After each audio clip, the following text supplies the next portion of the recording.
Let's talk about this and a whole lot more with Chris Smith from 2GB and our colleague here at Sky News. And Nicholas Rees, welcome back and congratulations on your election victory. I will give you 15 seconds to gloat. No gloating on my part, Paul. I accept the democratic decision, as I hope you do as well. And I'm Of course I do. looking forward to Australia moving forward and seeing more progressive policies in this country. Okay, cool. That was 15 seconds too. That's very well done. He's been ready. He's been in the box and ready to go. All right, so let's talk about Dutton and about who he's trying to focus on. Again, I rushed it a little bit at the end because I wanted to get to you guys. We'll have a chat to Luke later about where the demographics sit. He's not a political person. He's just going to tell us where things sit. When he turned around and said today about forgotten Australians, small business, and of course Susan Lee talking about women, those are the building blocks to me, Chris, of a bloke who understands what the path is to 76. Can he get to them?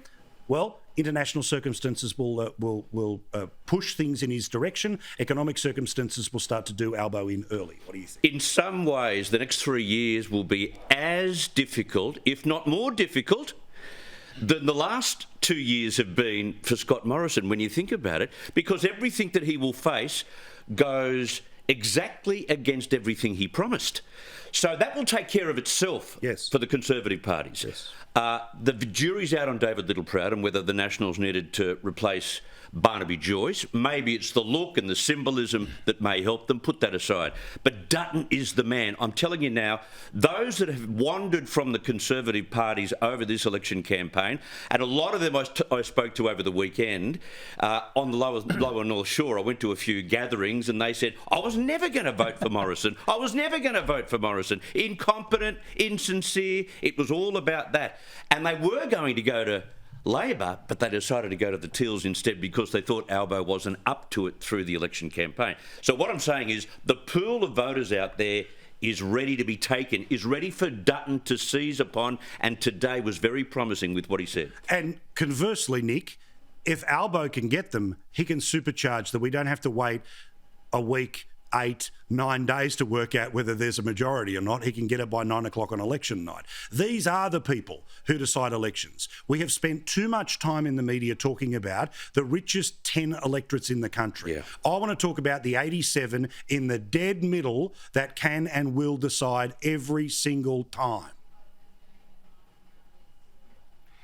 Yeah, I mean, look, I think the challenge for Peter Dutton is going to be that Anthony Albanese has, he's an authentic person. He is what he is what you see, and he can connect with that part of Australia. He's not pretending to be something that he's not. He's got a lot of common sense about him. People know his life story now, and so I think that's going to be pretty hard for Peter Dutton to get over first-term opposition. But, I mean, I think there's a bigger challenge there for Peter Dutton. I mean, there's a lot of analysis of what happened in the election, but I think we can all agree that it was a clear repudiation of the politics of the hard right. And Peter Dutton's problem is that he's been the number one spear carrier for the hard right. We saw that in the final days of the election campaign with what I thought was pretty shameful politicising of those 15 people arriving from Sri Lanka on a boat. So he needs a complete reset around his politics. Now, I'm not saying it's not impossible. The truth is he's been a police officer, he's a family man, so he needs to sort of hit the reset button, be superintendent sensible, play a constructive role as opposition leader, and quickly move on some of those policies which really dog the Liberals. And he needs to say he's going to support a corruption body. He needs to say they got it wrong around women and the whole Brittany Higgins mess. And he needs to move on climate change as well. If he can do all that, he'll be in with a chance. Okay, so Nicholas, interesting point you say about climate change, right? Which is, there were about 1.1 million people who ended up voting for One Nation and Palmer. Their views are net zero, must die, go away, right? There were 4.7 million people who voted for the Liberal Party who said, no, we don't want legislated 43%. Now, there were 4.2 million people who voted for Labor, 1.5 million who voted for the Greens, and 1.3 who voted somewhere else. So I'm thinking it's kind of 50-50 here. Bill Shorten went into the Parliament after the 2013 election and said, I have a mandate not to dismantle the carbon tax. Doesn't Peter Dutton have a mandate not to support 43% via legislation? He wouldn't step in and stop it, but to turn around and say he has to support it. Does he have to do that?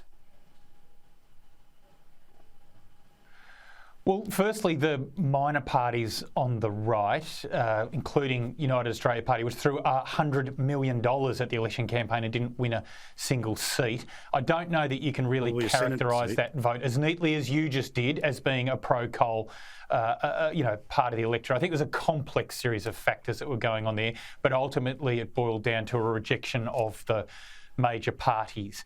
In terms of what Labor did after the 2013 election, look, Labor went through its own period of difficulty there about what to do about the carbon tax, but ultimately they came to the view that the people had rejected that, and so they walked away from that policy. And as painful it will be for the Liberal Party, I think they've got to go on a similar journey. I don't expect it to happen next week. It'll probably take a couple of months, but they need to embrace real action on climate change, the way other Conservative parties around the world have. Let's not forget, in Britain, Boris Johnson has committed to 78% cut in emissions by 2035. That's double the cuts that Labor just took to this election. Hang on a minute. Get beyond this issue as being Nicholas, Liberal and Labor.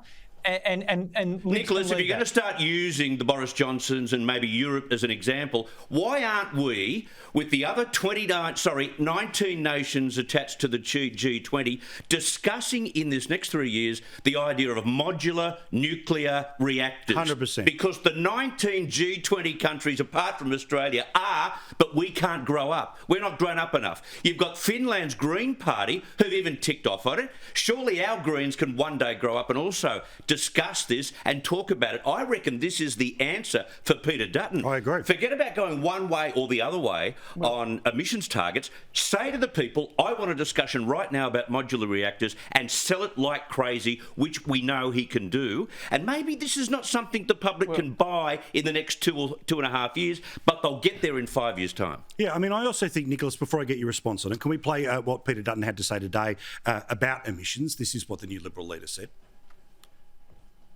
In terms of policy on climate, I'm a very passionate believer in making sure that we have the appropriate response to the issue of our emissions reductions. We need to do it in a sensible way. Out in the suburbs, out in the regional communities, people are putting $20 and $40 of fuel in their car at the moment because they can't afford to fill it up. And similarly with their electricity bills, we'll support policies which aren't going to turn lights off in small businesses, aren't going to send families broke in the suburbs because they can't afford Labor's power bill. So, Nick, I do think that nuclear power is something that can be the new baseload. I read a bizarre editorial in the Herald today that said all renewables and only renewables. Well, okay, feel free to tell us about the backup storage, the nighttime capacity, all of these things. Do they know something at the Herald office that we don't in the rest of the world? But I think that this is a constructive part of the conversation. This is about saying this is our solution. This is our technology solution as opposed to a price disincentive of which the Australian people can accept or reject. But I think that can be an offering about emissions reduction, can't it? So I agree with Chris's analysis about those European economies. Nuclear is part of the mix in Europe. And so that's been an important part of them being able to move rapidly towards zero net emissions much faster than other countries like Australia. I also want to put on the record that I don't have an ideological issue with nuclear either. And the reason why we haven't had that source of power in Australia to date boils down to two things. One is the politics, but second, it's just not economic. There's been much cheaper sources of power available. The problem I can see the right of Australian politics getting itself into now, though, is you're trying to set up nuclear power as some sort of point of differentiation, and you're trying to work up, Peter Dutton so he can prove that he's a hairy-chested Conservative because he's putting nuclear in there. Now, the problem with that is that other technologies are coming along and advancing at a rapid rate of knots, and it could well be that batteries do provide a technological solution. And if they do, they don't know. Have to get around the thorny question of where you're going to relocate the nuclear power plant. You don't have to guess about this technology. That's got to be a better solution. But, Nicholas, you don't have to guess about because this technology. You're guessing about backup battery power and making sure that renewable power can be stored. We don't have any certainty of that, but we've got nuclear power which is proven. And as I say again, this is something that you can tell the Greens, you're getting your CO2 emissions 100%. You can tell the Conservative Party that we're going to keep the lights on. Sorry, your Conservative voters, we're going to keep the lights on.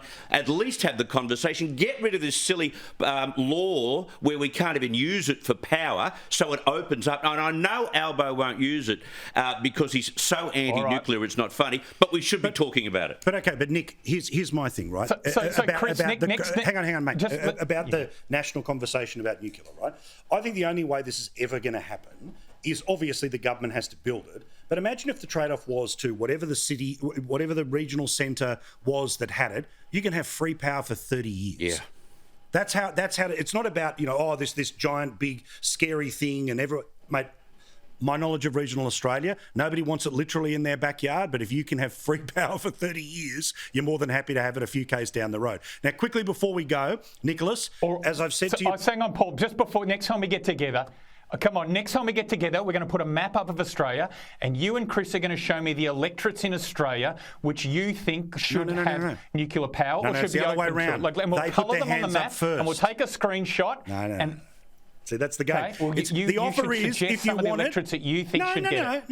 No. See, I get the scare campaign, right? But my point is that the deal is this would be built, this would be paid for, hands up who wants it. I don't think there's going to be 151 hands down. I think there may be one or two that might end up putting their hands up. Yeah, Look, I'm way out of time. Nicholas, I love you so much. Thank you for being the bigger man. I was a bit nasty behind the scenes and didn't mean to be, but I appreciate you being the bigger man and rejoining us on the show. Thank you, mate. Good to be here. Good man. Nicholas Rees, none other than Chris Smith, and we've got plenty more to fire up about here on Paul Murray Live.